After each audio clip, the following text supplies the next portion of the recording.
One of the things that strategic negotiators know is that they always have choices.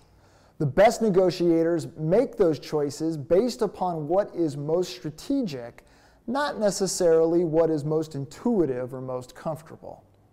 The way in which we make a decision in terms of how to strategically respond to a moment of conflict is to think about the importance of the issue versus the importance of the relationship. Let me give you a couple of examples and highlight some of the choices that we have. Imagine with me that someone comes and knocks on your door. It's a neighbor that you hardly know, and they're there trying to get you to come and be part of a movement to try to slow down traffic in your neighborhood. Now, the reality is if you think about how involved you're going to be in this conflict, you recognize very quickly that the relationship with your neighbor is frankly not that important to you. You don't know this neighbor very well at all. And the issue, well, you haven't noticed traffic and the speed of traffic being a problem in the neighborhood. And so you don't really care about the issue. And so typically in moments like that, strategically it makes sense to simply avoid the conflict. Now, God forbid, let's assume that someone knocks on your door. And this time, what you find is someone who is there to threaten or perhaps harm your family.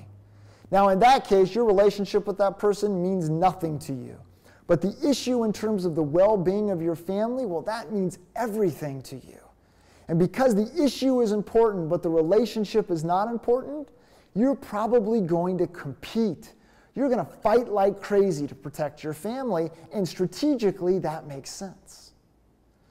Well, let's assume this time that someone knocks on the door, and you go to the door, and it's a colleague, and there your colleague is with her 8-year-old daughter selling Girl Scout cookies.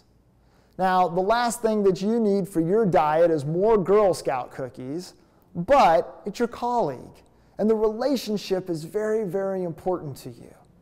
The issue is not that important. You don't really want more Girl Scout cookies, but because the relationship is so important, you're going to pull out your wallet and you're going to buy yourself some more Thin Mints.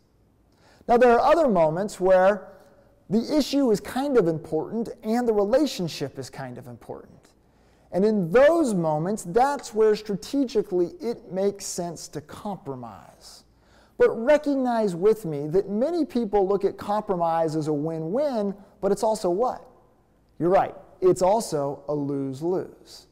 And so compromise is a kind of win, kind of win, kind of lose, kind of lose. The last choice is this, and that's the idea of collaboration.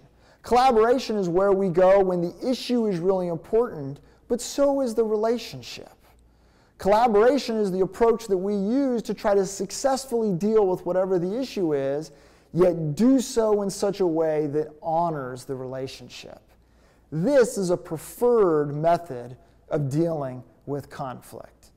So notice with me that as you run into a conflict tomorrow or next week or whenever it comes, you've got 5 choices. You can avoid, accommodate, compete, compromise, or perhaps collaborate.